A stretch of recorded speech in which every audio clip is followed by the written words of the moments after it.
நீங்க என்ன content or business பண்ணாலும் சரி, இந்த ஒரு விஷயம் இல்லைனா கண்டிப்பா சொல்லி முடிஞ்சு. மோட்னா என்னன்னு தெரியுமா? பழைய காலத்துல கோட்டையை சுத்தி தண்ணியா கிடக்கும். எதிரிகள் யாரும் அவ்வளவு சீக்கிரமா உள்ள வந்துடக்கூடாதுன்னு. சம்டைம்ஸ் முதலைங்க கூட உள்ள கிடக்கும். Reason protect what's inside. Moat இருக்கிற கம்பெனி தான் இப்போ பெரிய பெரிய ஜாம்பவனா இருக்காங்க. எக்ஸாம்பிளுக்கு cost advantage moat. Walmart, Amazon இவங்க 2 பேருமே பல்கா ப்ராடக்டை வைக்கி சீப்பா செல் பண்ணுவாங்க. அதே மாதிரி நீங்க பண்ணணும்னு நினைச்சீங்க, உங்க ப்ராஃபிட்டுக்கு பை தான். Network effect.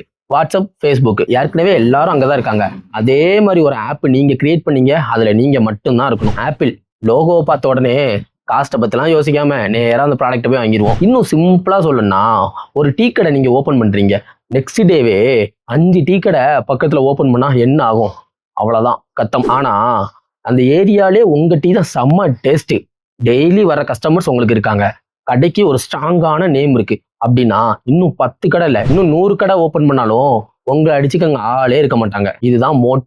நல்ல ஞாபகம் வச்சுக்கோங்க. ப்ராடக்ட் கிரியேட் பண்ணலையே, அந்த ப்ராடக்ட்ல ஒரு மோட் கண்டிப்பா இருக்கணும்.